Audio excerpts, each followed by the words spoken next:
try. Yeah. Wait.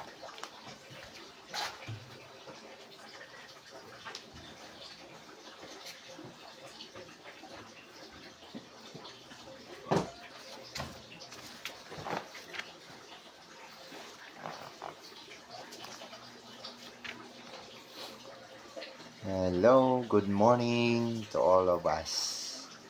Mayong buntag sa tanan ng mga kaigalaan, mga kaigsuunan.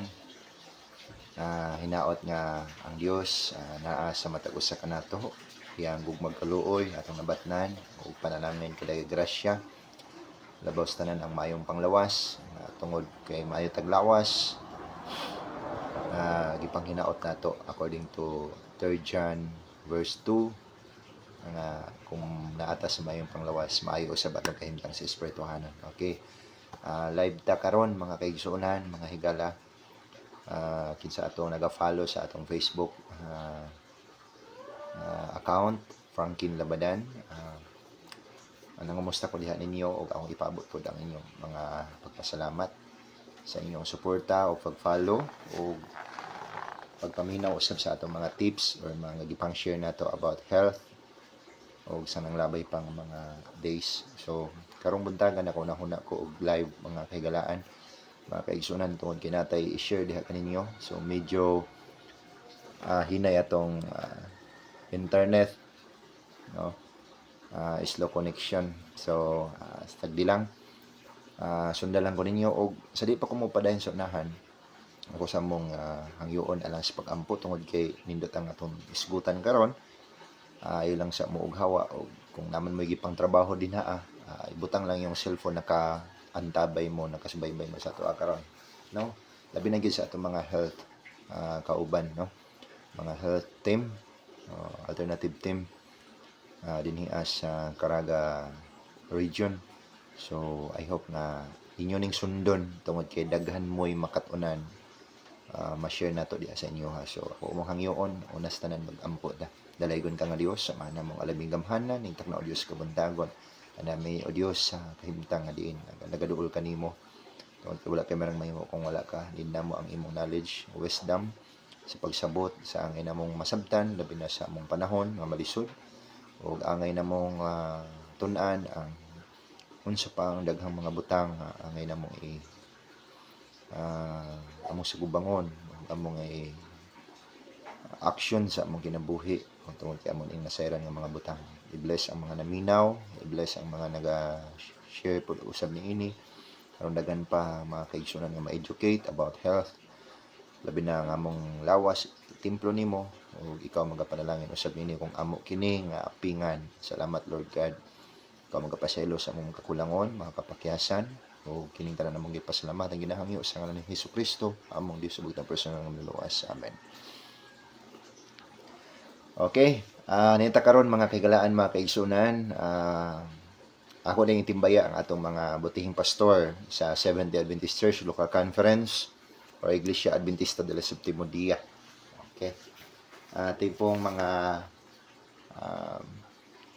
ating mga kapatid sa Luzon area na diyan po tayo ngayong October 20 to 26, 1 week po tayo dyan sa NCR or Luzon, Visayas. Mindanao, good morning din sa inyo. At sa mga nakikinig po ngayon, pakishare na lang po. O sa akong ugangan, Ma'am Elsie Dudes, Ma'am Elsie and Papa Dudes Didoro, dinaa sa Tagum City. O kang Brother Neil Didoro. So may buntag kaninyong tanan og sa ako pong family din sa Bayugan City, sa akong mga igsuon og mga ka health team. Salamat sa inyong kanunay nga kamadasigon alang sa pagduso, pakigtabang timbayayong sa health alternative outreach no atong ginahimo. So daghan tay mga schedule. So ato ra na siya nga isend sa atong mga kaubanan pod, no? So nintak na karon sa kabuntagon,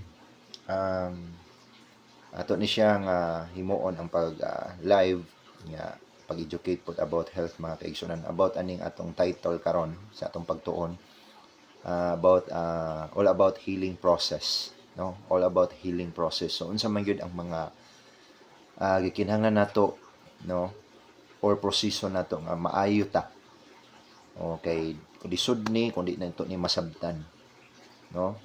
So angay nato ni siyang pamalandungon o paminawan tungod kay daghan ang gusto maayo diha sa punto nga masakit na. Dili lalim mga kaigsunan, mga higala, kung natay bation labi na ang atong sakit nga gibati daw wala nay kasiguruhan nga maayo, no. Nanay nana nga mga confliction or mga time nga makakuan ta og makaatubang ta, makahandle ta og client nga lisod na, no, kay tulo na ka hospital or doctors ang ilang mga nadtuan unya wala lang gihapon alibyo. So niabot sa punto nga nakaagita, nakaduaw ta o mahinungdan nga na-experiensyahan nato mga kahigalaan, mga ma'am ug sir, nga ang tao gyud ay kung masakit manginahanglan gyud na sila og karamay o gusto na sila maayo sa punto nga nagmasakiton sila, kay walay tao nga gusto masakit, no, walay gustoan ng sakit. Kinsa may tao nga nanawag og mga sakit para masakit siya, nya sa diha masakit na nya maingon na dayon siya nga ayuhan na pug ko, walay inana, no, kuyaw kay pud na nga tao inana mga kigalaan. So walay tao nga manawag og sakit or gustoan ng sakit, pero sa punto sa atong mga ngabil nga mogawas nga maingon ta nga wala gyud tawo nga motawag og mga sakit, no, nga tagay ko cancer anhi mo sa kong lawas. Wala inana mga kagalaan, pero sa atong action, no, sa atong action makita labi na sa atong mga gipangkaon. So nagpamatuod na nga gusto jud kag sakit balatian. So i-follow ninyo mga kagalaan, sunda ko ninyo ngano makaingon ta ni ana. So di ta magdugay, tulo ni siya kay steps to healing, no.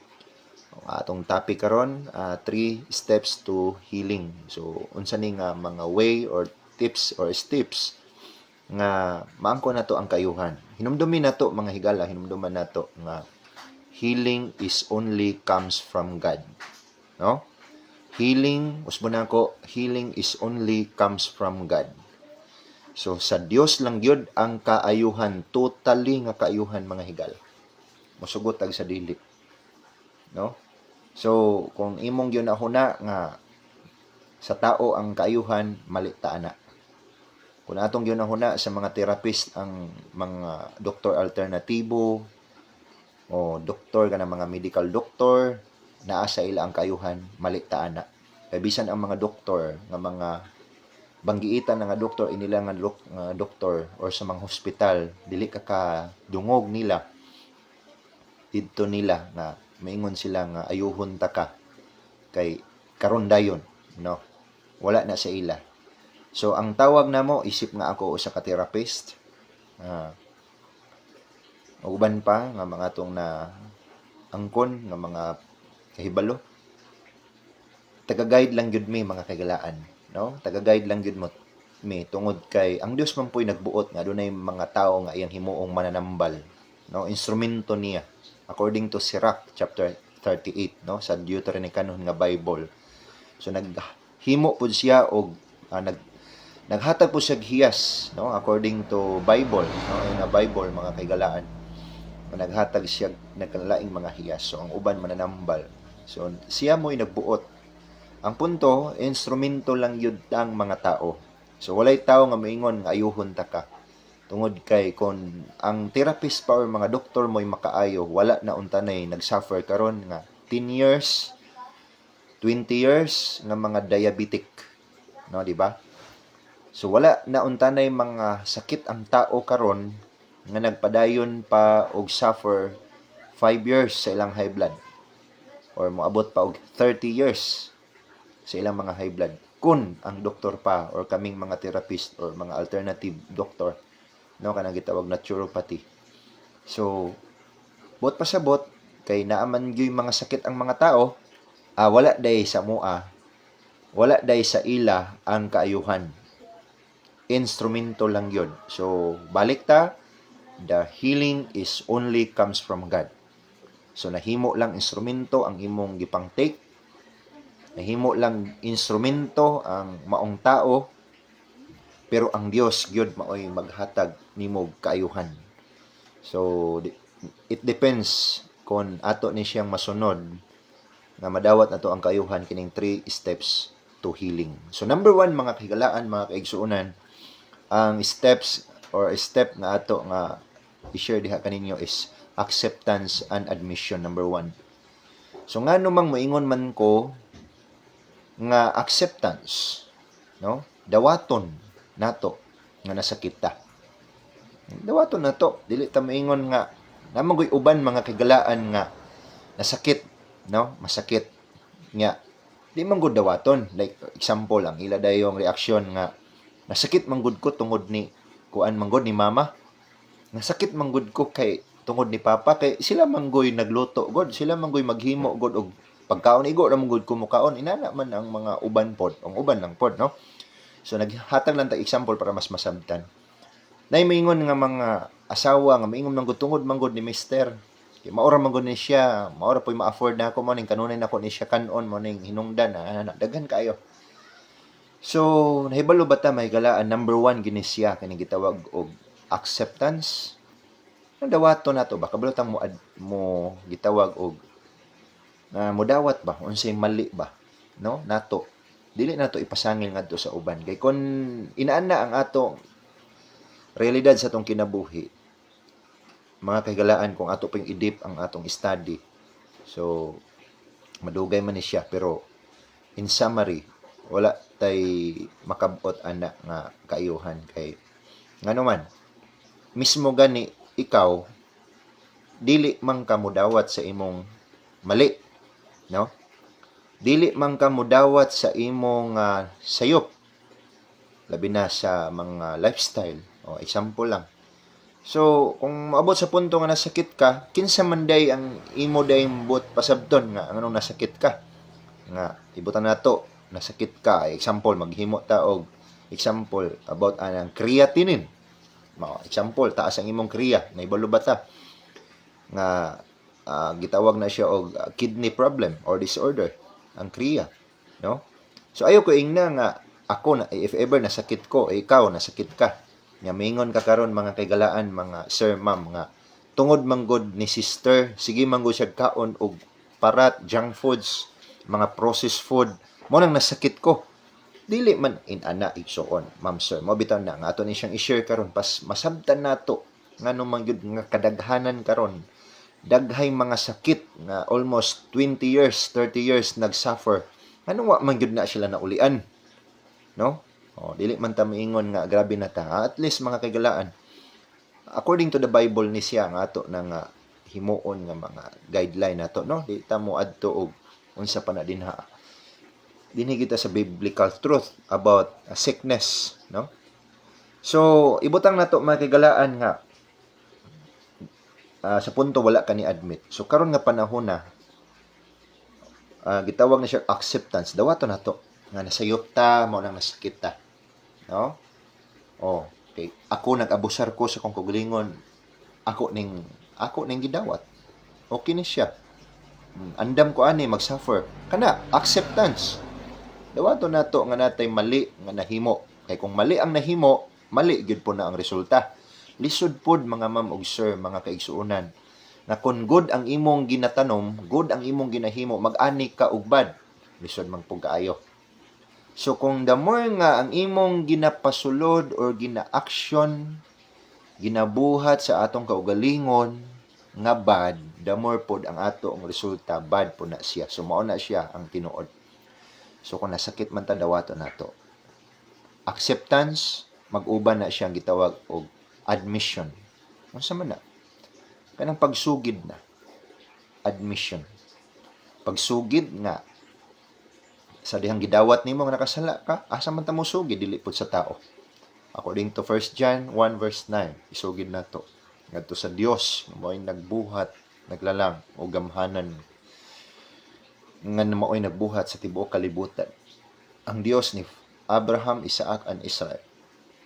So dito ta musangpit niya, musugid niya tungod kay gidawat nato o gi-accept nato nga nasayop ta.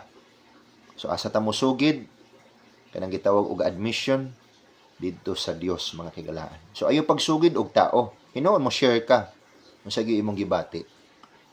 So diha na sa pagsugid nga maogyoy naglalang sa tanan, no? Siya po'y doktor sa tanang doktor, no?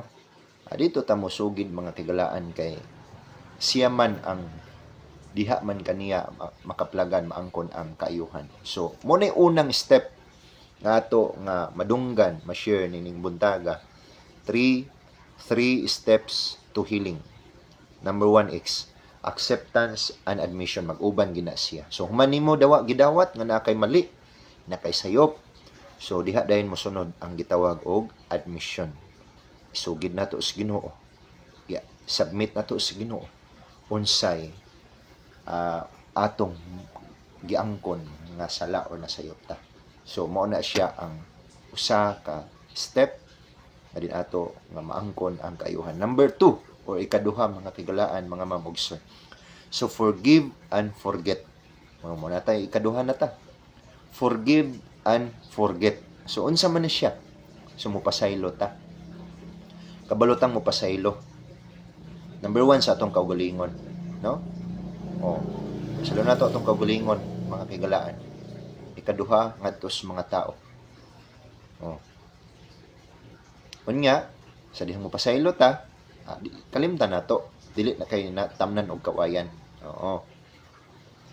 Ay may uban ang istorya o gipasaylo ta naka pero dili ra ba jud ko makalimot.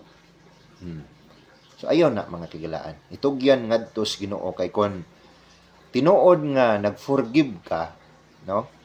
Tinuod nga nag-forgive ka, dili na nimo na siya hinumduman. Hinumduman. Kung mo flash man gani, dili nimo tuyoon. No? Dili nimo tuyoon. Kay kung imog yung tanaw ng tawhana, imog yung balikan, namoy past, nga mga pakigbingkil, imog yung siyang hunaon pag-ayo, ikaw na po'y naghimo ni ana nga dili maayo sa imong kaugalingon. So forgive. Pasaylo ta, no? Kabalo ta mo pasaylo. Kay diha man ang ikaduha nga punto, ang Dios naghatag siya guide nato or steps aron maangkon nato ang kaayuhan, no? So the more nga mosugid na ta, mo forgive ta sa may mga bad, no, diha nga nakahimo ta og di maayo, labaw na gyud sa to nga kaugalingon, kay kining atong lawas, kaning atong self, mao ni siya gitawag og templo sa Dios, mga kigalaan. So pasilo na to ang atong kaugalingon, mahigalan ng mga bad lifestyle, no? So forgive na niya. Kalimtan na tong sa una mo proceed karon, mga kigalaan. Og sa ato mang mga katawhan, samanta nakahimo kay mo flash man na sa imong mind kanang gitawag og konsyensya na may Holy Spirit, according to Isaiah 30 verse 21. Ang Holy Spirit na sa imong likod, muhunghong musulti siya, ug ikaw po'y nakahuna-huna or narapod si imong nahuna unsay imong nabuhat na dili maayo. So forgive. Unya kalimti na dayon, mga kigalaan. So number 3 na ta, no, mga kilan, 3 steps to healing. So number 3, so human na to, before ta moadto sa number 3, natay gitawag acceptance and admission. Sunod, forgive and forget. Og ang ikatulo, human nimo tong duha, number 1 ug number 2, na natay gitawag og right and action, no? So kung natay mga balatian, mga sakit atong hinumduman nga ang maayo natong buhaton, mga higala, mga kaigsuonan, kanang giingon sa Revelation chapter 22 verse 2 nga ang maayo gyud kung manambal ta atong i-aplikar ng mga gisulat sa Biblia, no? Sa Genesis, mga bunga sa kahoy. Unsa man ang bunga sa kahoy? Mga fruits, no? Mga fruits, vegetables. Tapos kung mabasa ta sa Revelation chapter 22 verse 2, ang dahon niini tambal. So kana pong dahon, mga leaves. So mo na siya mga agi-recommend sa Dios, mga kaigalaan, mga ma'am ug sir, nga atong himuon nga pag-apply kung naatay mga sakit aron nga ang proseso atong masunod maangko nato ang healing or kaayuhan. So Revelation 22 verse 2 ang dahon. So ato na siyang nasayran tambal. So kana dayong mga dahon na day purpose ang Dios ana. Bisan sa science, no, na siya mga enzymes, mga properties na kinahanglan nato tungod kay ang atong lawas nang kinahanglan ta og 116 or 118 elements, minerals natay mga almost 18. So natay vitamins nga need sa atong lawas. So asa man nato na makuha fruits and vegetables. So di na ta mokuha og mga paagi tungod kay gihatag po na sa Dios nga mga hint, guide sa tuwa nga kung magkasakit ta na itambal according to the Bible. So natay gitawag ikatulo, right? So natay himuon nga maayo. So kuha ta, no? So sunda ko ninyo makigalaan kay mo guide pud ta. Mo share ta sa atong mga naangkon o nakatunan na sa pagpanambal, no? Pinaagis mga herbal. So, right and action, mag-uban gini siya. Buhaton nimo ang maayo, nya muhimo kag action. So, kung gusto ka maayo, nadyo kay gitawag og action, no?